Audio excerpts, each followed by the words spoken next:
وآلہ وسلم ما من عبد یشهد ان لا الہ الا اللہ واشهد ان محمدا عبدہ ورسولہ دخل الجنہ قال النبی صلی اللہ علیہ وآلہ وسلم اول کلام لا الہ الا اللہ وآخر کلام لا الہ الا اللہ دخل الجنہ او کما قال۔ صدق اللہ العظیم۔ بندہ پروردگارم امت احمد نبی دوست دارم چار یارم تابع اولاد علی مذہب حنفیہ دارم ملت حضرت خلیل خاک پائے غوث اعظم زیر سایہ ہر ولی۔ ان اللہ و ملائکتہ یصلون علی النبی یا ایھا الذین آمنوا صلوا علیہ وسلموا تسلیما۔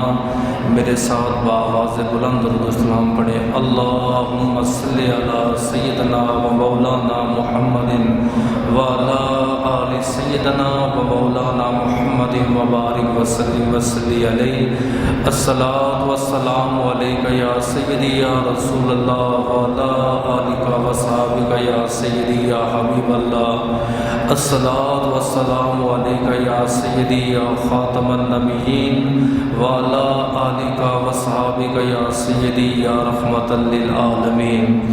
رب اشرح لی صدری ویسر لی امری واحلل عقدۃ من لسانی یفقہوا قولی۔ تمام تعریفیں تمام حمد و ثنا اس ذات کے لیے، وہ ذات جو خالق کائنات بھی ہے، مالک کائنات بھی ہے، رب العالمین بھی ہے، احسن الخالقین بھی ہے۔ ان اللہ علی کل شیء قدیر کی حمد و ثنا کے بعد حضور سرور کونین نبی الحرمین صاحب مشرقین والمغربین حضور نور مجسم شفیع معظم تاجدار مدینہ راحت و قلب و سینہ صاحب معطر پسینہ باعث نزول سکینہ قائد المرسلین و خاتم النبیین احمد مجتبی جناب محمد مصطفیٰ کے دربار کو ہر بار دربار میں ہدیتاً تحفتاً عقیدتاً محبتاً نذراناً درود شریف پڑھنے کے بعد دعا گو ہوں کہ میرا پڑھنا اور آپ کا سننا اللہ پاک اپنے دربار لم یزل میں قبول و منظور فرمائے۔ اللہ پاک امام الانبیاء کے وسیلہ جلیلہ سے ہم تمام مسلمانوں کو اپنے گھر بیت اللہ اور گنبد خضرا کا دیدار نصیب فرمائے۔ آن حضرت صلی اللہ تعالی علیہ وآلہ وسلم نے ارشاد فرمایا، میرا جو امتی اپنی زبان سے اللہ وحدہ لا شریک کی توحید کی گواہی دیتا ہے، اپنی زبان سے نبی کی رسالت کی گواہی دیتا ہے، آپ نے فرمایا ایسے بندے پر اللہ دوزخ کی آگ کو حرام اور جنت کو واجب فرما دیتا ہے۔ دوسری حدیث پاک میں سرکار دو عالم نے ارشاد فرمایا، جو بندہ کلمہ طیبہ کا ورد کرتا ہے، جب وہ بولنے لگا تو ماں باپ نے اس کو کلمہ سکھایا، انشاءاللہ اسے موت بعد میں آئے گی، مرنے سے پہلے اسے پھر کلمہ نصیب ہوگا۔ اللہ پاک اپنی عظیم الشان کتاب قرآن پاک فرقان حمید برہان رشید میں کلمہ طیبہ کا ذکر فرما رہا ہے۔ اللہ قرآن میں اس کا ذکر یوں ارشاد فرماتا ہے، یا ایھا الذین آمنوا اتقوا اللہ، اے ایمان والو اللہ سے ڈرو۔ جو ایمان والا ہوتا ہے وہ اللہ سے ڈرتا بھی ہے، اس کے دل میں خوف خدا بھی ہوتا ہے۔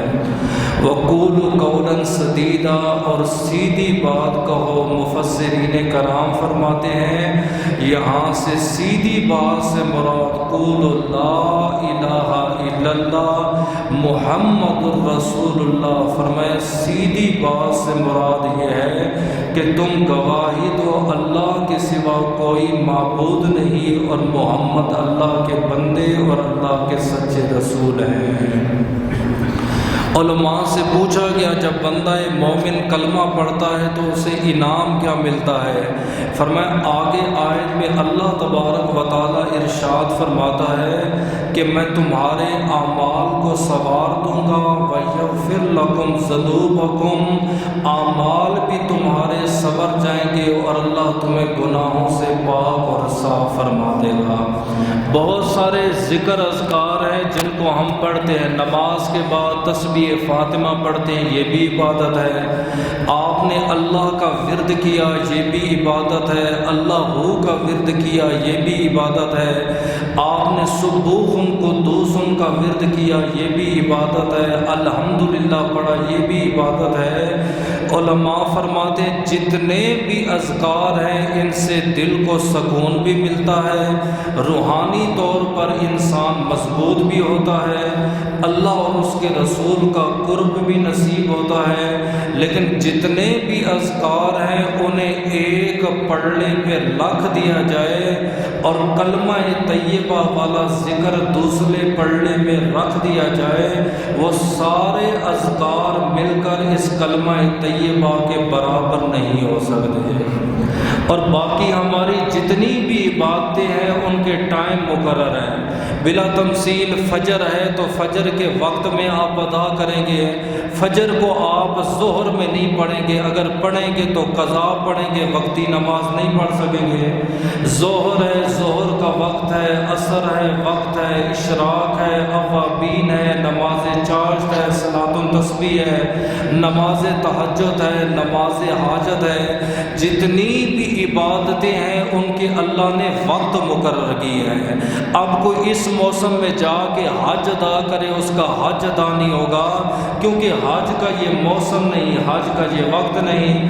ہر عبادت کا کوئی نہ کوئی وقت مقرر ہے، لیکن کلمہ طیبہ ایسی عظیم عبادت ہے، علماء فرماتے اس کے لیے کوئی وقت مقرر نہیں۔ نبی کا امتی جس وقت چاہے، جس لمحے چاہے، جس لحظہ چاہے، جس گھڑی چاہے ذکر کرنا اس کا کام ہے، اس کے ذکر کو قبول فرمانا رب العالمین کا کام ہے۔ آج اس کلمہ طیبہ کے بارے میں چند باتیں بیان کروں گا۔ اللہ سے دعا ہے مجھے حق بیان کرنے کی، آپ کو سننے کی اور اس پر عمل کرنے کی توفیق عطا فرمائے۔ حضرت نے فرمایا بنی الاسلام علی خمس شہادت اللہ الہ الا اللہ واشہد ان محمدا عبدہ ورسولہ۔ اسلام کی بنیادیں 5 چیزوں پر ہیں۔ آپ کسی بھی بندے کو دیکھیں جو مکان بنا رہا ہے، اس کی کوشش یہ ہوتی ہے کہ میرا ذاتی مکان ہے اس کی بنیاد مضبوط ہو، اور جتنی مکان کی بنیاد مضبوط ہوتی ہے مکان اتنا مضبوط ہوتا ہے۔ پلازے کی بنیاد کچھ اور ہوتی ہے تو عام گھر کی بنیاد کچھ اور ہوتی ہے۔ اسی طرح نبی پاک نے مسلمانوں سے مخاطب ہو کر کہا کہ تمہارے اسلام کی، تمہارے دین کی 5 بنیادیں ہیں، ان میں سے پہلی بنیاد کیا ہے؟ اپنی زبان سے یہ ذکر کرنا لا الہ الا اللہ محمد الرسول اللہ۔ یہ مسلمان کی بنیاد ہے، یہ اسلام کی بنیاد ہے، یہ ہمارے دین کی بنیاد ہے۔ اور جتنا انسان زبان سے اللہ کا ذکر کرے گا، کلمہ طیبہ کا ذکر کرے گا، ایمان اتنا مضبوط ہوگا، اور جتنا ایمان مضبوط ہوگا بندہ اتنا خدا اور مصطفیٰ کے قریب ہو جائے گا۔ اور ایک روایت میں اللہ کے رسول نے یہ بھی ارشاد فرمایا، آپ نے فرمایا الایمان 64 بابا، ایمان کے 60 کے 64 دروازے ہیں، ایک دروازہ نہیں 60 کے 64 دروازے ہیں۔ وَأَرْفَعُ قُولُ لَا إِلَٰهَ إِلَّا اللَّهُ، فرمایا جب بندہ ایک بار اپنی زبان سے کہتا ہے لا الہ الا اللہ، اللہ اس کے لیے وہ دروازے کھول دیتا ہے۔ اور ادنا کیا ہے؟ وَإِمَاطَةُ الْآزَارِ، راستے سے تکلیف دہ چیز کو دور کرنا۔ میرے پاس پچھلے سے پچھلے جمعے ایک نمازی آیا، اس نے ایک مجھے پرچی دی، اس پرچی میں بھی یہ بات اس نے لکھی ہے کہ اکثر ہمارے نمازی جو ہیں وہ تاخیر سے آتے ہیں، اور تاخیر سے آنے کے باوجود جگہ بھی ہوتی ہے وہاں نہیں بیٹھتے، ایک دوسرے کے کندھوں کو پھلانگ کر پہلی صف میں آنے کی کوشش کرتے۔ علماء کہتے یہ ناجائز ہے، یہ حرام ہے۔ بجائے آپ ثواب کمانے کے الٹا آپ گناہ کما کے جائیں گے۔ آپ کا کسی مسلمان کا کسی مومن کے اوپر پاؤں پھاند کر پہلی صف میں آنا یہ جائز ہی نہیں ہے۔ اللہ کے رسول نے تو اتنی سختی فرمائی، آپ نے فرمایا صحابہ راستے میں نہ بیٹھا کرو۔ عرض کی اللہ کے رسول اور ہمارے پاس کوئی چارہ نہیں، کوئی جگہ نہیں ہے۔ آپ نے فرمایا ٹھیک ہے، اگر گلی میں بیٹھنا ہے، چوک پہ بیٹھنا ہے، راستے کے میں بیٹھنے کے 3 حقوق ہیں، وہ 3 حقوق ادا کیا کرو۔ عرض کی اللہ کے رسول وہ 3 حقوق کون سے ہیں؟ آپ نے فرمایا ہر آتے جاتے آدمی کو سلام کرو، اپنی نگاہ کو نیچا رکھو، اور راستے میں اگر کوئی تکلیف دہ چیز ہو اس تکلیف کو تم دور کرو، اللہ قیامت کی تکلیفوں سے تمہیں دور فرمائے گا۔ یہ راستے کے حقوق ہیں۔ حتیٰ کہ اللہ کے رسول نے اپنے صحابہ کو فرمایا، قوم بنی اسرائیل میں فاسق دے فاجر ہے تو کسی نے جنت میں دیکھا؟ کہا حضرت ہم نے تو آپ کو کبھی نماز نہیں پڑھتے دیکھا، نہ کبھی روزہ رکھتے ہوئے دیکھا، یہ جنت میں کیسے پہنچ گئے؟ اس نے کہا میں راستے میں آ رہا تھا، میں نے دیکھا کہ ایک کانٹے دار شاخ پڑی ہے، میں نے اس شاخ کو راستے سے دور کیا، اللہ پاک نے مجھے جہنم کی آگ سے دور فرما دیا۔ تے ایمان کے 64 دروازے ہیں، تے پہلا دروازہ کیا ہے؟ لا الہ الا اللہ محمد رسول اللہ، یہ کہ میں گواہی دیتا ہوں اللہ کے سوا کوئی معبود نہیں، اور محمد اللہ کے بندے اور اللہ کے آخری رسول ہیں۔ کلمہ طیبہ کی ابتدا کیسے ہوئی؟ سب سے پہلے اللہ پاک نے لوح محفوظ کو تخلیق فرمایا۔ جب لوح محفوظ کی تخلیق ہو گئی، اللہ پاک نے اس کے بعد سب سے پہلے قلم کی تخلیق فرمائی۔ نہ زمین تھی، نہ آسمان تھا، نہ مشرق نہ مغرب، کائنات میں کوئی چیز بھی نہیں تھی۔ سب سے پہلے اللہ پاک نے لوح محفوظ کی تخلیق فرمائی، اور اس کے بعد اللہ پاک نے قلم کی تخلیق فرمائی۔ جب قلم کی تخلیق ہوئی، اللہ پاک نے فرمایا قلم اکتب لا الہ الا اللہ، قلم اپنی سیاہی کے ساتھ میرے عرش پہ لکھو کہ اللہ کے سوا کوئی معبود نہیں۔ علماء کہتے ہیں جب قلم نے اللہ کا نام سنا 70,000 سال، اور ایک روایت میں آتا ہے 1,000 سال تک کے لیے قلم جو ہے وہ بے ہوش ہو گیا۔ آج بھی آپ کسی بھی صوفی کے پاس جائے، فقیر کے پاس جائے، حقیقی درویش ہو، حقیقی مرشد کامل ہو، جب آپ اس کے پاس بیعت کے لیے جائیں گے، وہ اپنا دست مبارک آپ کے دل کے اوپر رکھے گا اور زبان سے 3 مرتبہ کہے گا اللہ اللہ اللہ۔ کہتے ہیں اس کی زبان میں یہ تاثیر ہوتی ہے کہ آپ کا دل بھی ذکر خدا کرنے لگا۔ آج کے دور کی بات ہے، ابراہیم علیہ السلام کو جب یہ لقب ملا اتخذ اللہ ابراہیم خلیلا، میں نے ابراہیم کو اپنا خلیل بنا دیا، تو جبریل امین نے عرض کیا اللہ اتنا بڑا لقب دے دیا، اتنا بڑا اعزاز دے دیا ہے، ہمیں آزمانے کا موقع تو دو۔ اللہ پاک نے فرمایا جبریل آپ بھی آزماؤ۔ 7 بڑی آزمائشیں آئی ہیں ابراہیم پر، ان میں سے ایک آزمائش یہ تھی کہ جبریل امین نے فقیرانہ لباس پہنا اور کعبۃ اللہ میں آ کے بلند آواز سے کہا اللہ اکبر کبیرہ۔ آپ کی آواز میں اتنا درد تھا، اتنا سوز تھا، اتنا مزہ تھا، حضرت ابراہیم نے بیت اللہ کو چھوڑ کے باہر آ گئے۔ آپ نے فرمایا فقیر تو نے میرے رب کا نام لیا ہے، ایک بار ذرا پھر مجھے رب کا نام سنا۔ اس نے کہا حضرت میں فقیر ہوں، رب کا نام تو سنا دوں گا، بدلے میں کیا دو گے؟ آپ نے فرمایا یہ 1000 اونٹ ہیں، میرے پاس 1000 بکریاں ہیں، یہ 1000 جانور مویشی میرے پاس ہیں، ایک بار خدا کا نام سنائے گا یہ اونٹ میں تیری ملکیت میں دوں گا۔ ایک بار جبریل نے نام سنایا، فرمایا میرے رب کو پکارنے والے ایک بار پھر نام سنا، میں بھی اس رب کا نام لیتا ہوں، فرشتے بھی لیتے ہیں، لیکن جو اللہ نے تجھے آواز تے درد تے سوز دیا ہے، جو مزہ تیری آواز میں وہ مزہ کسی اور آواز میں نہیں۔ جبریل نے کہا اب کیا دو گے، میں تو فقیر ہوں۔ فرمایا ان کو چرانے کے لیے تجھے غلاموں کی ضرورت ہے، ایک بار تو خدا کا نام لے گا، یہ سارے کے سارے غلام تیری ملکیت میں دے دوں گا۔ تیسری بار کہا میرے رب کو پکارنے والے آخری بار میرے رب کو ایک بار پھر پکار۔ اس نے کہا ابراہیم پیغمبر اب کیا دو گے؟ فرمایا اونٹ بھی آپ کو دے دیے، بکریاں بھی آپ کو دے دی، غلام بھی آپ کو دے دیے، اب جسم میں جان باقی ہے، ایک بار رب کا نام سناؤ، خدا کے نام پہ یہ جان بھی قربان کر۔ جبریل واپس چلے گئے، فرمایا رب تیرا فیصلہ ٹھیک ہے، تو نے سچے آدمی کو اپنا خلیل بنایا ہے، وہ تو تیرا نام سن کر اپنی جان کا نذرانہ پیش کرنے کے لیے تیار ہو گیا۔ وہ کہتے جبریل جی اللہ کا نام لے، ایک بار نام لے تے اللہ کا نبی خلیل بیت اللہ کو چھوڑ کے باہر آ جائے، وہ عالم کیا ہوگا، وہ منظر کیا ہوگا جب اللہ نے قلم کو تخلیق فرمایا اور قلم کو کہا لکھ دے لا الہ الا اللہ، اللہ کے سوا کوئی معبود نہیں۔ اتنا مزہ تھا، اتنا سوز تھا، 70,000 سال تک قلم بے ہوش رہ گیا۔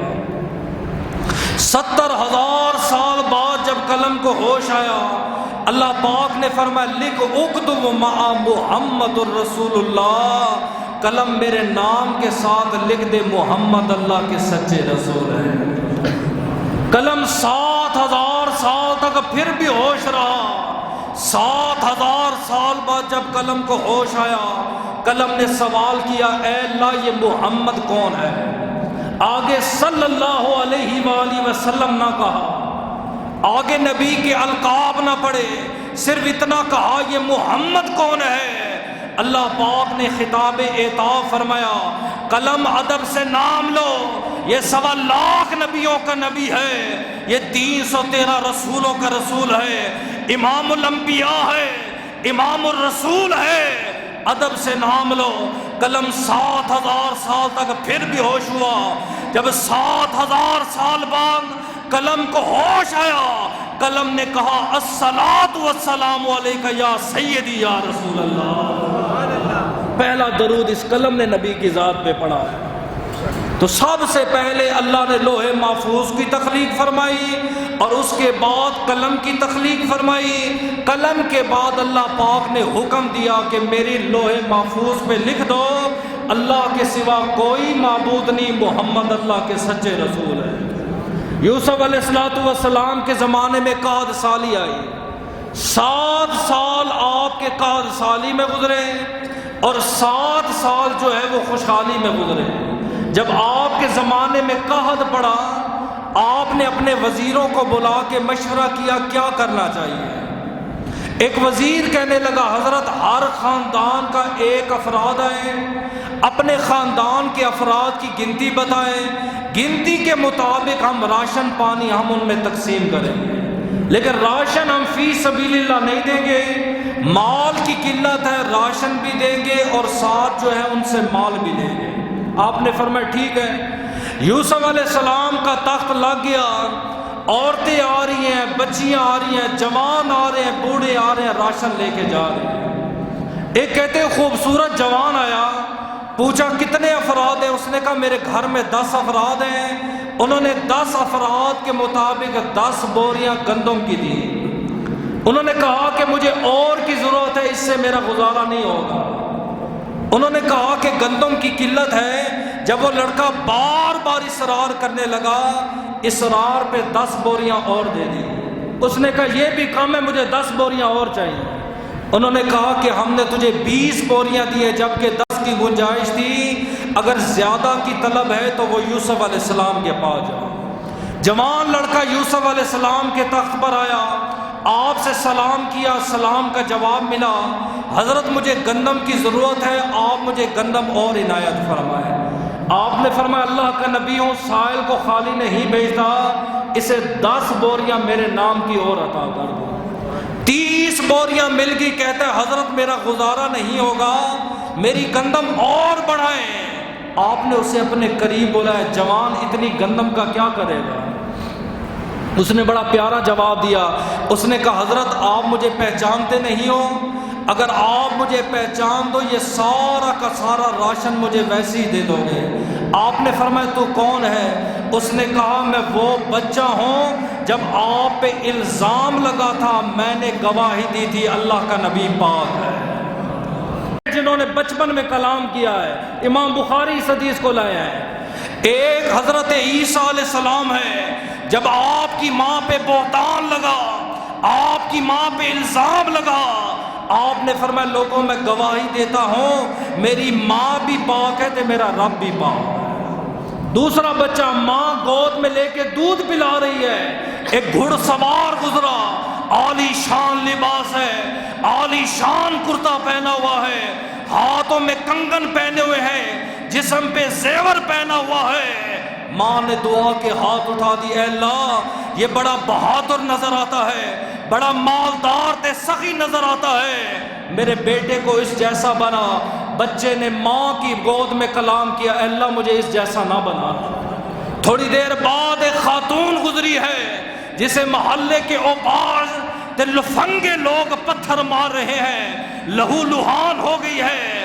ماں نے دعا کی، اے اللہ میرے بیٹے کو اس جیسا نہ بنانا۔ بچے نے دعا کی، اے اللہ مجھے اس جیسا بنانا۔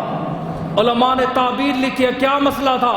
فرمایا وہ جو جوان تو نے دیکھا تھا وہ مغرور انسان تھا، ظالم تے متکبر تے سرکش تھا۔ ماں سے بچہ کہنے لگا، اے اللہ مجھے ایسا نہ بنانا، مغرور نہ بنانا، مجھے غرور والا نہ بنانا، مجھے رب رسول کا عاجز بندہ بنانا۔ جس عورت کو لوگ پتھر مار رہے تھے اور بچے نے دعا کی، اللہ مجھے اس جیسا بنا۔ فرمایا نمازی ہے، پرہیزگار ہے، متقی ہے، لوگوں نے اس کے اوپر تہمت لگائی ہے، آج لوگ اسے پتھر مار رہے ہیں، پھر بھی اللہ کی رضا کے لیے صبر کر رہی ہے۔ بچہ دعا کر رہا ہے، اللہ مجھے اس جیسا صابر بنا۔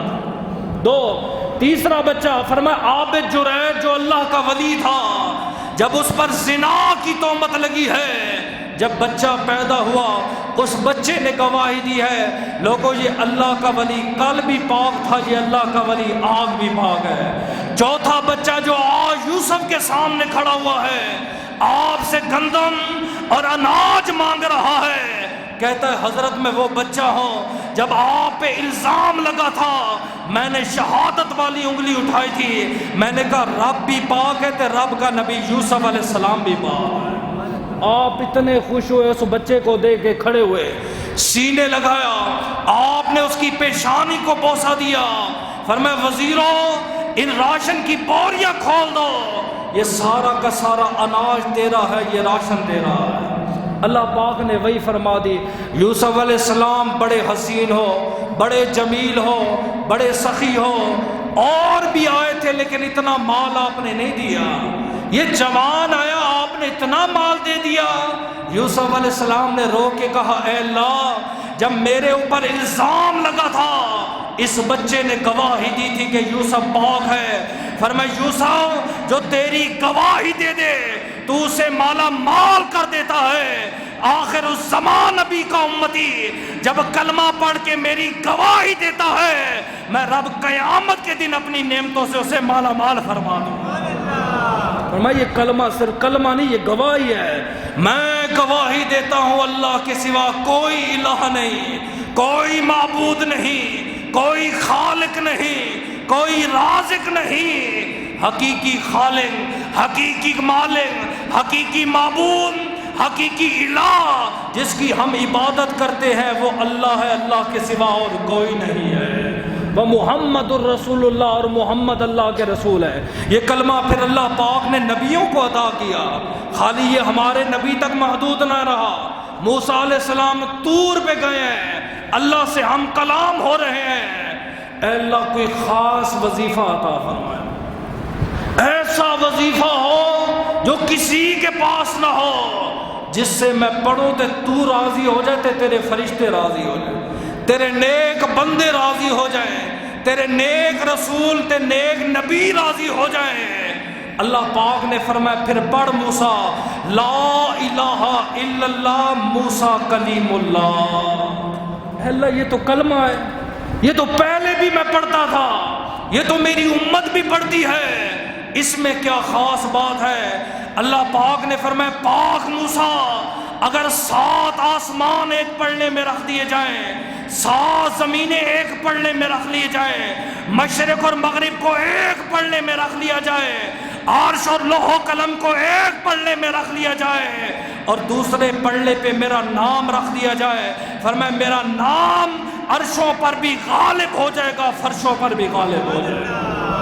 فرمایا اس کا بڑا وزن ہے، اور یہ نبی کی حدیث بھی ہے۔ آپ نے فرمایا قیامت کا دن ہوگا، میری ایک امتی کو لایا جائے گا، 99 دفاتر اس کے گناہ کے کھول دیے جائیں گے، 99۔ آج ایک پرچی پڑھی ہو نا یا ایک تصویر پڑھی ہو اور آپ سے حساب و کتاب لیا جائے، آپ گھبرا جاتے ہو۔ آج حساب دینا ہے، آج کتاب دینا ہے۔ فلاں رات میں تو نے یہ گناہ کیا تھا، وہ کہے گا کیا تھا، 99 دفاتر اسے پڑھائے جائیں گے، پھر کہا جائے گا آ میرے بندے میرے قریب ہو جا، اللہ رحمت کی چادر اس کے سر کے اوپر ڈالے گا، آدھا حصہ اللہ پر ہوگا۔ کیوں؟ یہ کوئی طریقہ حساب لینے کا؟ آپ راجہ بازار چلے جائیں، آپ بڑی بڑی مارکیٹ میں چلے جائیں، جب مالک حساب لیتا ہے سب سے پہلے اس کا رویہ ہوتا ہے اوے ادھر آج حساب کرنا ہے، کتنی چائے آئی ہے، کتنے پیسے گئے ہیں، کتنی بچت آئی ہے۔ فرمایا وہ کائنات کا مالک ہو کر آج حساب لے رہا ہے نبی کے امت سے، فرمایا میرے قریب آ جا اور قریب آ جا، حتیٰ کہ رحمت والی چادر سر پہ ڈالے گا۔ کیوں؟ فرمایا کوئی اور نبی نہ دیکھے کہ آخر الزمان نبی کی امتی کا یہ حساب ہو رہا۔ پردہ رکھے گا، خدا قریب کر کے کہے گا یہ 99 دفاتر ہے، یہ گناہ تو نے کیا تھا، کہیں میرے فرشتوں نے تیرے ساتھ زیادتی تو نہیں کر دی، کہیں تیرے کھاتے میں کوئی اضافی گناہ تو نہیں لکھ دیا، یہ سارے تو نے کیے ہیں، اے اللہ یہ سارے کیے ہیں۔ اللہ فرمائے گا یہ وہ اعمال ہے ان میں ایک کا بھی حساب لو تو جہنم میں جائے گا، اب تو تیرے پاس گنجائش نہیں ہے۔ فرشتے آ کے ہاتھوں سے پکڑیں گے، چل بھائی جہنم میں چل۔ جیسے ہی جہنم کے دروازے پہ پہنچے گا اللہ فرمائے گا واپس لیا، گناہ انہوں نے جمع کیے، نیکی ہم نے جمع کی ہے، تیری ایک نیکی ہمارے پاس ہے، ہم زیادتی نہیں کریں گے، تجھے رسوا نہیں کریں گے، آج تجھے در بدر نہیں کریں گے۔ نبی کا امتی کہے گا اللہ یہاں کون سی نیکی کام آئے گی؟ فرمایا حساب تو کرنے دے۔ اللہ نیکی کیا ہے؟ ایک پرچی ہوگی، اس پہ لکھا ہوگا کہ فلاں نماز کے بعد اس بندے نے کہا تھا لا الہ الا اللہ محمد رسول اللہ۔ فرمایا اس پرچی کو اس کے 99 دفاتر کے سامنے رکھا جائے گا، وہ پرچی بھاری ہو جائے گی، اللہ اس پر دوزخ کو حرام اور جنت کو واجب فرما دے گا۔ کوئی ہلکا کلمہ نہیں۔ موسیٰ علیہ السلام کو جب یہ وظیفہ ملا نا، فرمایا سب سے عظیم وظیفہ یہ ہے لا الہ الا اللہ موسیٰ کلیم اللہ، یہ پڑھا کرو بس۔ آپ طور سے نیچے آ گئے، ایک فاسق مل گیا، عمر 480 سال ہے، گناہ میں گزار دی، فسق و فجور میں گزار دی ہے۔ اے موسیٰ بڑے خوش ہو، خیر تو ہے؟ فرمایا آج میں رب سے ملا ہوں تو رب سے بڑا خاص تحفہ ملا ہے، خاص وظیفہ ملا ہے۔ انہوں نے کہا وہ وظیفہ کیا ہے؟ فرمایا اللہ پاک نے فرمایا جب میرا قرب چاہتے ہو، مجھے راضی رکھنا چاہتے ہو، ہر وقت کہا کرو لا الہ الا اللہ۔ اس نے کہا موسیٰ کیا لا الہ الا اللہ سے قرب ملتا ہے یا گناہ بھی مٹتے ہیں؟ فرمایا ظاہری بات ہے قرب تب ملتا ہے جب گناہ مٹ جاتے ہیں، پہلے اللہ بندے کے گناہ مٹاتا ہے، جب وہ گناہوں سے پاک صاف طیب اور طاہر ہو جاتا ہے پھر اسے اللہ اپنا قرب عطا فرماتا ہے۔ وہیں پہ کھڑے ہو کر کہا لا الہ الا اللہ موسیٰ کلیم اللہ۔ دوسرے دن موت واقع ہو گئی۔ قوم بنی اسرائیل نے کہا نہ ہم اسے غسل دیں گے، نہ اس کا جنازہ پڑھیں گے، نہ اسے مسلمانوں کے قبرستان میں دفن کریں گے۔ ساری زندگی یہ غلط کام کرتا رہا، ساری زندگی گناہوں میں گزارتا رہا۔ اللہ پاک نے وہی بھیجی، پاک موسیٰ آج میرے یار کا وصال ہو گیا، غسل بھی آپ نے دینا ہے تو جنازہ بھی آپ نے پڑھنا۔ اے اللہ 480 سال میری آنکھوں نے دیکھا ہے، اس نے تو کوئی گناہ بھی نہیں چھوڑا ہے، کوئی رات ایسی نہیں گزری جہاں اس نے زنا نہیں کیا، کوئی گلی محلہ ایسا نہیں تھا جس میں غیروں کی بیٹی کو نشانہ نہیں بنایا۔ فرمایا یہ تیرا یار کیسے بن گیا؟ فرمایا موسیٰ کلمے کے اندر 24 حروف ہیں، جب اس نے کہا تھا لا الہ الا اللہ، میں نے ہر حرف کے بدلے اس کے 20 سال کے گناہ معاف فرماتا رہا، حتیٰ کہ یہ گناہ معاف ہو گئے، آج یہ رب کا یار بن گیا۔ 24 حروف۔ اور بعض علماء فرماتے ہیں جو لا الہ الا اللہ ہے اس میں ٹوٹل 12 حروف ہیں۔ فرمایا اس میں وجہ کیا ہے؟ فرمایا سال میں 12 مہینے ہیں، جب بندہ کہتا ہے نا لا الہ الا اللہ، فرمایا اللہ 12 مہینوں کے گناہ معاف فرما دیتا ہے۔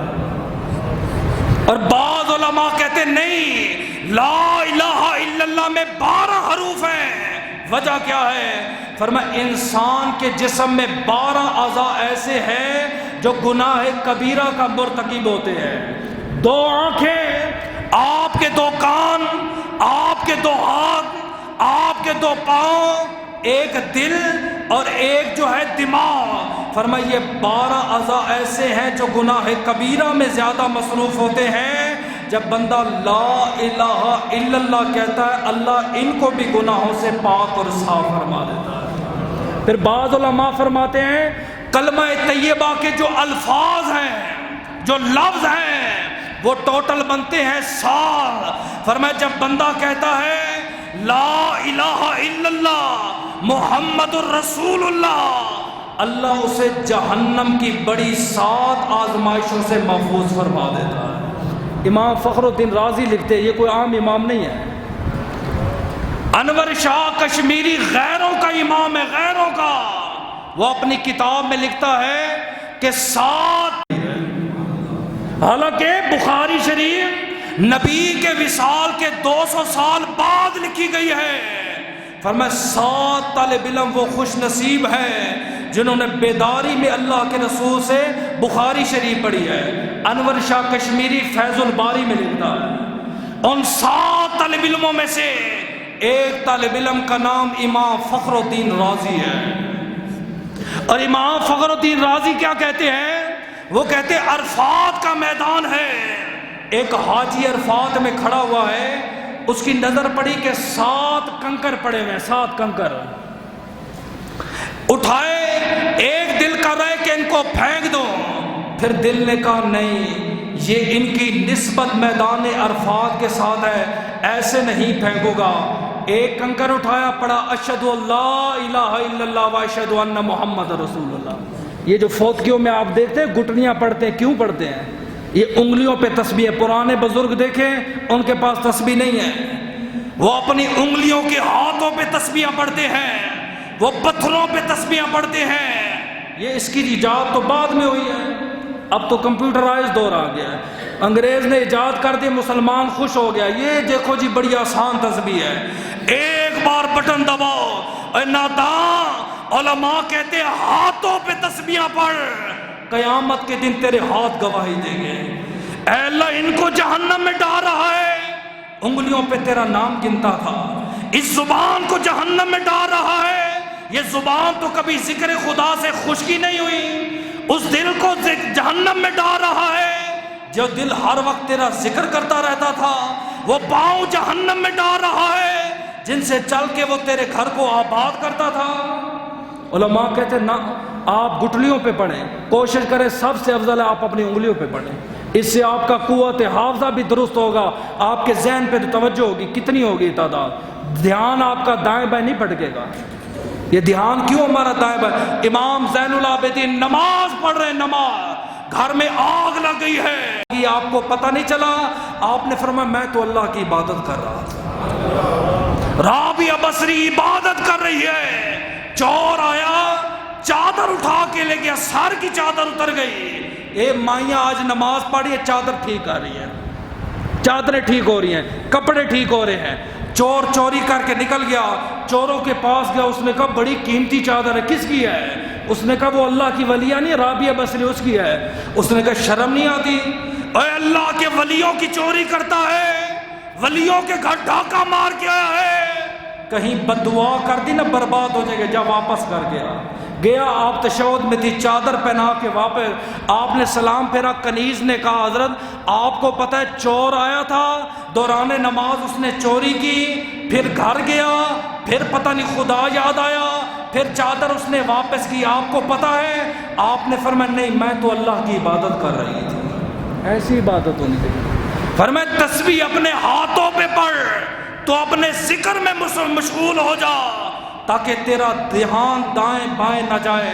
کہتے میں نے 7 کنکر اٹھائے، ہر کنکر پہ کلمہ پڑھتا رہا، ان کو پھینکتا رہا۔ موت واقع ہو گئی ہے، حساب و کتاب ہوا، اعمال میں کوئی نیکی نہیں ہے، حکم ہوا جہنم میں لے جاؤ۔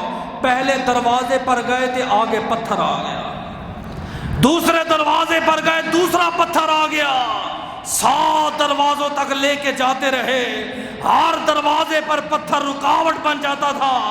فرشتے اٹھا کے اسے عرش الہی پہ لے گئے۔ اے اللہ تیرا یہ فیصلہ تھا، تیرا یہ حکم ہے، جو گناہ کرے گا جہنم کے ایندھن میں جائے گا۔ ہم اسے جہنم میں لے کے جاتے، آگے پتھر آڑ بن جاتے ہیں۔ اللہ پاک نے فرمایا ان پتھروں سے سوال کرو کیوں آتے ہو۔ پتھروں سے پوچھا گیا کیوں رکاوٹ بن جاتے ہو؟ وہ پتھر کہنے لگے اے اللہ عرفات کے میدان پر اس حاجی نے ہمیں اٹھایا تھا اور اٹھانے کے بعد کہا تھا اشہد ان لا الہ الا اللہ واشہد ان محمد رسول اللہ۔ اللہ پاک نے فرمایا فرشتوں واپس آ جاؤ، جو بندہ پتھروں پہ میرا نام لیتا ہے وہ پتھر اس کے اور جہنم کے درمیان آڑ بن جاتے ہیں۔ اس لیے کوشش کریں ہاتھوں پہ تسبیح پڑھیں، جہاد پہ نہیں، زیادہ قوت حافظہ کمزور ہے پھر آپ اس تسبیح کا سہارا لیں۔ اس تسبیح میں کوشش کریں جو اصل پتھر والی تسبیح ہوتی ہے، آپ کو زمرد کی مل جائے گی، عقیق کی مل جائے گی، مرجان کی مل جائے گی۔ کیوں؟ فرمایا ایک تو یہ پتھر بھی ذکر کرتا ہے، اوپر سے تیری زبان بھی ذکر بھی کرتی ہے۔ جب یہ 2 ذکر مل جائیں گے اللہ تیرا مقام بلند و بالا فرما دے گا۔ فرمایا 7 بڑی آزمائشیں آئیں گی بعد مرنے کے، جو بندہ ان 7 حروف کو پڑھتا ہے لا الہ الا اللہ محمد رسول اللہ، اللہ 7 آزمائشوں سے اسے محفوظ فرمائے گا۔ پھر یہ کلمہ اللہ پاک نے میرے نبی کو دیا، آپ نے تو بڑا آسان کر دیا امت کے لیے۔ ابو ہریرہ کہتے ہیں مسجد نبی میں آیا تو میں نے پوچھا اللہ کے نبی ہیں؟ فرمایا نہیں اللہ کے نبی نہیں ہیں۔ کہاں گئے ہیں؟ فرمایا بنو نجار کے باغ میں گئے ہیں، ان کا پانی بڑا میٹھا تھا باغ کا، اللہ کے رسول نماز کے بعد کبھی کبھار جاتے پانی نوش فرما لیتے۔ ابو ہریرہ کہتے میں گیا مجھے راستہ نہ ملا، حتیٰ کہ ایک دیوار سے تھوڑا سا سوراخ تھا، اس سوراخ سے میں داخل ہو کر نبی کی زیارت کے لیے گیا۔ یہ ہے پیار، یہ ہوتا ہے عشق، یہ ہوتی ہے محبت۔ یہ نہیں ہے روضہ رسول کو پیٹ کر کے تصویر بنا رہا ہے، روضہ رسول کے پاس چیخو پکار کر کے نبی کو اذیت پہنچا کے حج اور عمرے کر رہا ہے، یہ عشق محبت نہیں ہے۔ کہتے میں جھک کے گیا، بالکل جھک کے، مدینہ طیبہ کے مفتی ہیں، کسی مفتی کو کون ہے کہ یہ سوراخ ہے ذرا اس کے اندر سے گزر کے دکھا۔ کہتے میں اللہ کے نبی کی بارگاہ میں گیا، ہاتھ باندھ کے کھڑا ہو گیا، میں نے عرض کی اللہ کے رسول کوئی خوشخبری؟ آپ نے فرمایا خوشخبری سننے ہیں جی، من قال لا الہ الا اللہ دخل الجنہ، سن پھر جو میرا امتی ایک بار کلمہ پڑھے گا خدا اسے جنت عطا فرمائے گا۔ آپ کہتے ہیں میں اتنا خوش ہوا، اتنا خوش ہوا، میں نے کہا آقا یہ وظیفہ میرے لیے ہے یا ساروں کے لیے ہے؟ آپ نے فرمایا ابو ہریرہ میری ساری امت کے لیے ہے۔ اے اللہ کے رسول ابھی میں باہر جاؤں گا، آپ کے دیوانوں کو یہ بتاؤں گا۔ اتنی بڑی بات پہلی مرتبہ آپ نے فرمائی، ہو سکتا ہے وہ یقین نہ کریں، نشانی کے طور پر مجھے کوئی چیز دے دیں۔ آپ نے فرمایا میرے نالین لے جا۔ نبی نے اپنے نالین اتارے، ابو ہریرہ کہتے میں نے اٹھا کے سینے کے ساتھ لگا دیا. صاحب نالین مصطفیٰ، یہ ہے نبی کا ادب، یہ ہے نبی کا پیار. آج لوگ ہم سے سوال کرتے ہیں آپ جمعے کے بعد کھڑے ہو کر درود و سلام پڑھتے ہو، کہاں لکھا ہوا ہے؟ میں کہتا ہوں ابو ہریرہ نے جوتے اٹھا کے سینے کے ساتھ لگائے ہیں. کچھ قرآن کی آیت میں لکھا ہے ایک صحابی نے نبی کا تھوک چاٹ لیا ہے. قرآن میں کہاں لکھا ہے ایک صحابی نبی کے وضو کا پانی نہیں گرنے دیتا؟ قرآن کے کس بارے میں لکھا ہوا ہے ایک صحابی نبی کے کرتے کو اپنا کفن بنا لیتا ہے؟ یہ کس کتاب میں لکھا ہوا ہے ایک صحابی نبی کا طواف کرتے ہوئے نظر آتا ہے؟ یہ کس کتاب میں نظر آ رہا ہے ایک صحابی نبی کے پاؤں کو چومتا ہے؟ یہ کس کتاب میں لکھا ہوا ہے؟ حضرت ہم نے کتابوں کو نہیں دیکھنا، ہمارے سینے میں عشق مصطفیٰ ہے. جب بھی مصطفیٰ سامنے آئیں گے یا موجود نہ ہوں گے ہم بڑھ چڑھ کے مصطفیٰ کی عزت بھی کریں گے، احترام بھی کریں گے. نعرہ تکبیر، نعرہ رسالت، نعرہ حیدری. کتابوں کی بات آپ نہ کریں کہ حوالہ پیش کریں، ان کے لیے حوالوں کی ضرورت نہیں ہوتی. اپنے بچوں کو چومتے ہو، کبھی ہم سے حوالہ نہیں پوچھا. آپ اپنے بچوں کو گلے لگاتے ہو، ہم سے حوالہ نہیں پوچھا. عید آتی ہے باپ جھک جاتا ہے، گھٹنوں کے بل بیٹھ کے اپنے چھوٹے چھوٹے بچوں کو سلامیاں دے رہا ہوتا ہے، تو نے حوالہ نہیں پوچھا. ایک منسٹر پرائم منسٹر آ جائے تو کھڑے ہو کر استقبال کرتا ہے. ریلیوں میں یہاں سے مری بھی جانا پڑے، تپتی دھوپ پر تو بھاگتا رہتا ہے. بدبخت تیری سوئی یہاں پہ اٹکتی ہے کہ جمعے کے بعد کھڑے ہو کر پڑھنا جائز ہے یا بیٹھ کے پڑھنا جائز ہے؟ منسٹر کے احترام تیری جگہ زیادہ ہے یا اللہ کے رسول کا احترام زیادہ ہے؟ ابو ہریرہ کہتے میں نے جوتے اٹھائے تھے، میں باہر نکل گیا اور میں نے پتہ کیا کیا، مدینے کی گلیوں میں کہا قال النبی صلی اللہ علیہ وسلم من قال لا الہ الا اللہ دخل الجنہ او کما قال. اتنی بات کہنی تھی، صحابہ باہر نکل آئے. حضرت عمر بڑی جلالی طبیعت کے ہیں، آپ نے ابو ہریرہ کا گربان پکڑ لیا. اے ابو ہریرہ یہ کیا کہہ رہے ہو؟ صرف 17 حروف 7 الفاظ تے اتنی بڑی جنت مل جائے گی؟ کیا میں نے نہیں کہا، نبی نے کہا ہے. اسی طرح پکڑ کے باغ میں لے گئے. آپ نے فرمایا کیا ہوا عمر؟ عرض کی اللہ کے رسول یہ کیا کہہ رہا ہے؟ ابو ہریرہ کیا کہہ رہے ہو؟ قال النبی صلی اللہ علیہ وسلم من قال لا الہ الا اللہ دخل الجنہ، جو کلمہ پڑھے گا وہ جنت میں جائے گا. آپ نے فرمایا صدقتا، واقعی میں نے کہا جو کلمہ پڑھے گا جنت میں جائے گا. عمر آپ بتاؤ کیوں گربان پکڑا؟ آقا اتنی بڑی بات میں سوچ نہیں سکتا تھا، مجھے ڈر تھا کہیں لوگ کلمے پہ اعتبار نہ کر لیں. بجی کلمہ تو پڑھے، نماز روزے کی کیا ضرورت ہے، جنت میں چلے جائیں گے. اسی لیے میں نے اس کا گربان پکڑا. نبی پاک جو ہے نا بنو کلب کے پاس آئے، بنو کلب کے سردار کے پاس، نام دغیا کلبی ہے، بڑا حسین تے اتنی بکریاں 2 پہاڑوں کے درمیان چھوڑتا تھا، پہاڑوں میں جگہ ختم ہو جاتی تھی. آپ نے دعا کی اے اللہ بڑا حسین تے بڑا جمیل ہے، ایسے چہرے جہنم میں جائیں میرا دل گوارا نہیں کرتا. تے اللہ پاک نے فرمایا حبیب آپ نے دعا کر دی ہے نا، میں رب اس کو اسلام کی دولت سے مالا مال کروں گا. آیا نبی کی بارگاہ میں کلمہ طیبہ پڑھا. عرض کی اللہ کے رسول یہ جو کلمہ ہے میں نے سنا ہے ان اللہ حرم من قال لا الہ الا اللہ، جو کلمہ پڑھتا ہے اس پر دوزخ کی آگ حرام ہے، یہ بات سچ ہے؟ آپ نے فرمایا ہاں. آقا گناہ میرے زیادہ ہیں، عمر 60 سال ہو گئی ہے. آپ نے فرمایا کون سے گناہ کیے ہیں؟ آقا باقی تو چھوڑ دے، 70 بچیوں کو اپنے ہاتھوں کے ساتھ زندہ درگور کیا ہے. 70 بچیوں کو میں گلے پھانسی دے چکا ہوں، 70 بچیوں کو میں زمین کے اندر زندہ گاڑ چکا ہوں. آپ نے فرمایا پھر پڑھنا من قال لا الہ الا اللہ دخل الجنہ. دغیا کلبی نے جب پڑھا، جب فوت ہوا، فرمایا اللہ پاک نے کلمے کے صدقے سے 60 سال کے گناہ معاف فرما دیے. حتیٰ کہ جبریل امین بھی آتے تھے، دغیا کلبی کی صورت میں آتے. عائشہ صدیقہ سے پوچھا کہ آپ نے جبریل کو دیکھا ہے؟ فرمایا ہاں ایک ہی بار دیکھا ہے. فرمایا جسم جبریل کا تھا، چہرہ دغیا کلبی کا تھا. فرمایا جو 60 سال کے گناہ معاف ہو سکتے ہیں تو نماز کے بعد پڑھ. تو گھر میں بیٹھ کے پڑھ، تو چلتے پھرتے اپنا وظیفہ بنا لے لا الہ الا اللہ، فرمایا اللہ تیرے بھی گناہ معاف فرما دے گا۔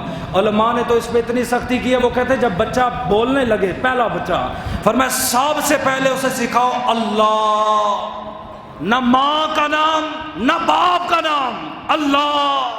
جب تھوڑا اور بولنے لگے پھر پیچھے لے جائیں، لا الہ الا اللہ، پھر اور بولنے لگے، فرمایا محمد الرسول اللہ۔ کیوں؟ فرمایا جس کا پہلا بولتے ساتھ کلمہ لا الہ الا اللہ ہوگا، موت بعد میں آئے گی، خدا اس کی زبان سے کلمہ طیبہ جاری فرما دے گا۔ چاہتے ہو نا اولاد کی موت ایمان پہ ہے، اتنی اولاد کو یہ کلمہ سکھاؤ، یہ کلمہ پڑھے گا تو زبان پہ جاری ہو جائے گا۔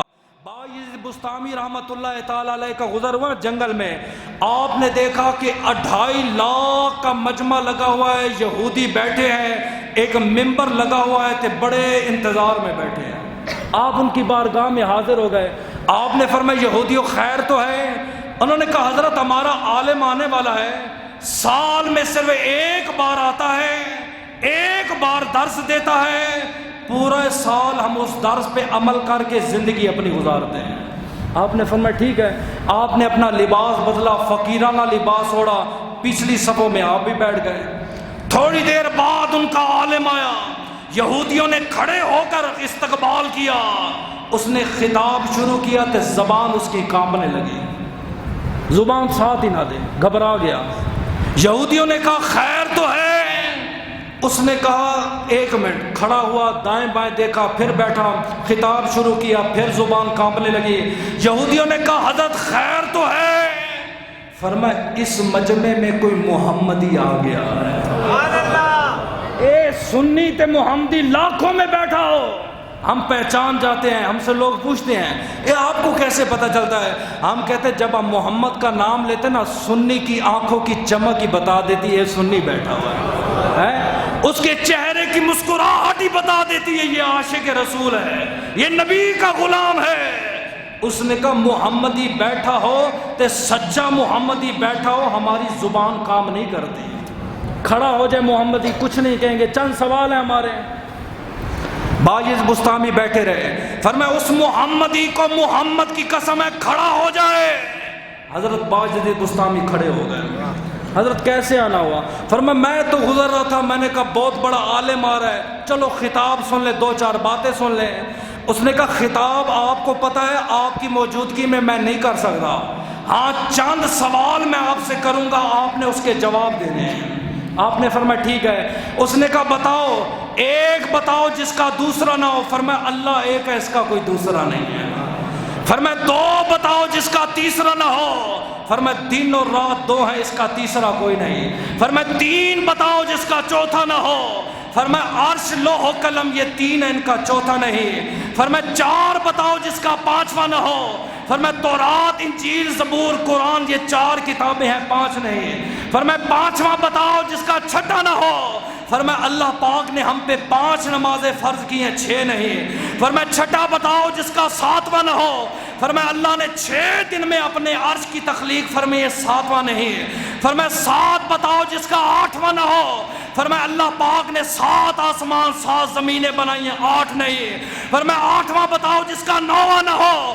فرمایا خدا کے عرش کو اٹھانے والے فرشتے 8 ہیں، 9 نہیں۔ فرمایا 9واں بتاؤ جس کا 10واں نہ ہو۔ فرمایا نوح کی زمانے میں 9 بڑے بدماش تھے، 10 نہیں۔ فرمایا 10واں بتاؤ جس کا 11واں نہ ہو۔ فرمایا حج میں غلطی ہو جائے 3 روزے وہاں رکھو اور 7 روزے یہاں رکھو، 10 کا ذکر ہے، 11 نہیں۔ فرمایا 11 بتاؤ 12واں نہ ہو۔ فرمایا یوسف کے 11 بھائی تھے، 12 نہیں۔ فرمایا 12 بتاؤ 13واں نہ ہو۔ فرمایا اسلامی سال کے 12 مہینے ہیں، 13 نہیں۔ فرمایا 13 بتاؤ 14واں نہ ہو۔ فرمایا یوسف نے خواب دیکھا تھا، اے میرے بابا میں نے 11 ستاروں کو دیکھا ہے، میں نے چاند کو دیکھا ہے، میں نے سورج کو دیکھا ہے، یہ 13 ہے، 14 نہیں۔ فرمایا 13 بتاؤ جس کا 14واں نہ ہو۔ فرمایا اللہ پاک نے 14 طبق پیدا کیے ہیں، 15 نہیں۔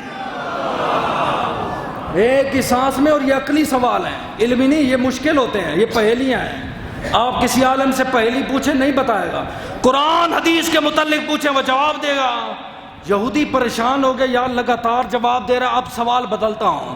اس نے کہا وہ کون سی 4 چیزیں ہیں جن کا نہ ماں ہے نہ جن کا کوئی باپ ہے، زمین پہ آئی ہیں، زندہ بھی رہی ہیں، کھایا پیا بھی ہے؟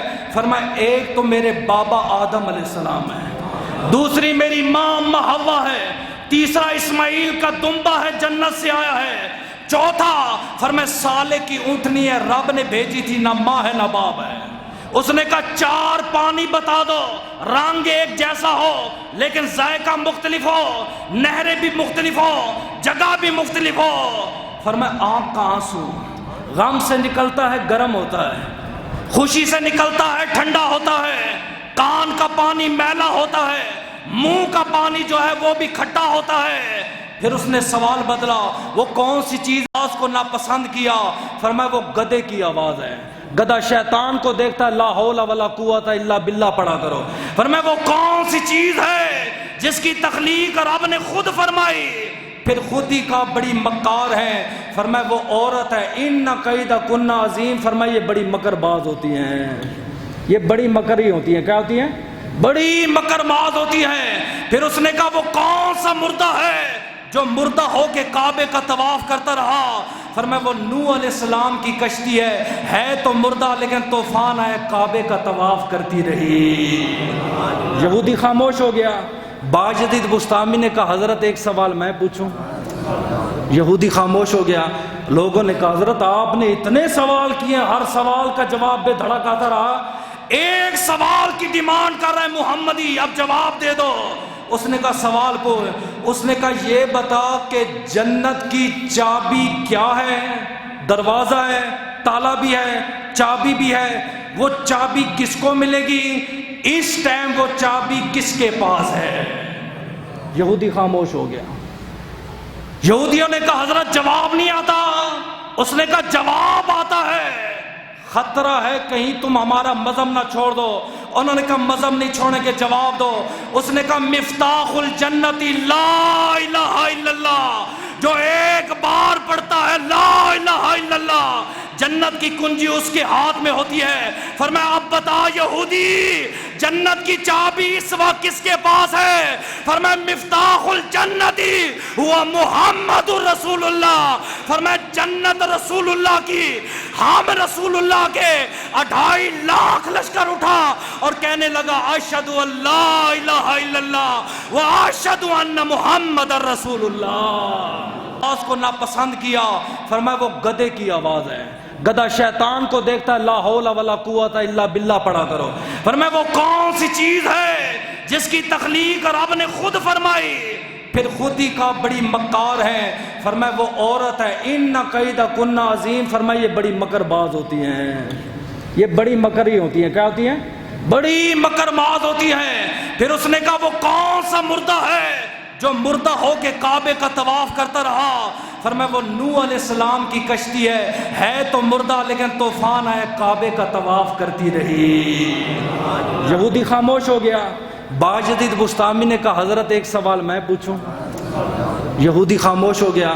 لوگوں نے کہا حضرت آپ نے اتنے سوال کیے، ہر سوال کا جواب بے دھڑک آتا رہا، ایک سوال کی ڈیمانڈ کر رہے ہیں محمدی، اب جواب دے دو۔ اس نے کہا سوال پوچھ۔ اس نے کہا یہ بتا کہ جنت کی چابی کیا ہے؟ دروازہ ہے، تالا بھی ہے، چابی بھی ہے، وہ چابی کس کو ملے گی؟ اس ٹائم وہ چابی کس کے پاس ہے؟ یہودی خاموش ہو گیا۔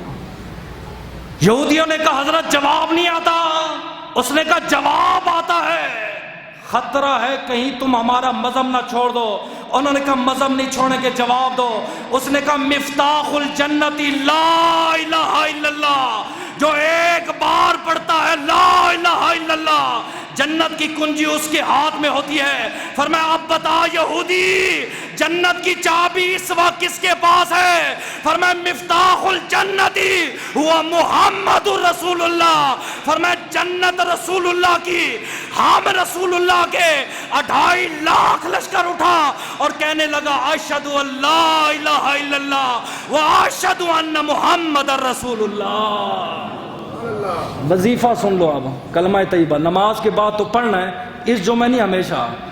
جب خدا آپ کو عمرے کی توفیق دے، میں نے پچھلے جمعے بھی کہا تھا، روضہ رسول پہ چلے جائیں، وہاں جا کے کلمہ پڑھ کے کہنا اے آقا آپ کا کلمہ پڑھا تو آپ کو گواہ بنا رہا ہوں۔ ایک بات۔ دوسرا وظیفہ، آپ نے نماز کے بعد جو کلمہ پڑھنا، اے اللہ تو امانت میں خیانت نہیں کرتا، اللہ امانت میں خیانت، اے میری امانت ہے تیرے پاس، ابھی رکھ لے، جب موت کا فرشتہ آئے گا نا، روح بعد میں نکلے، میری امانت مجھے واپس کر دینا، انشاءاللہ یہ امانت ملے گی، خاتمہ بالایمان ہوگا۔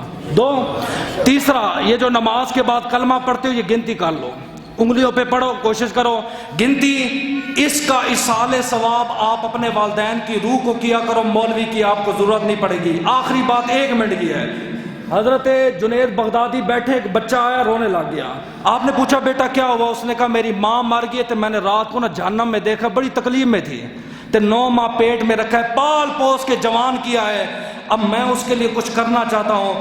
آپ نے فرمایا انشاءاللہ اللہ کرم فرمائے گا۔ اگلے دن آیا مٹھائی کا ڈبہ لے کے، فرمایا کیا ہوا؟ فرمایا جس کو کل دوزخ میں دیکھا تھا آج خدا کی جنت میں دیکھا ہے۔ آپ نے فرمایا تیری ماں گئی نہیں، بھیجی گئی ہے۔ حضرت وہ کیسے؟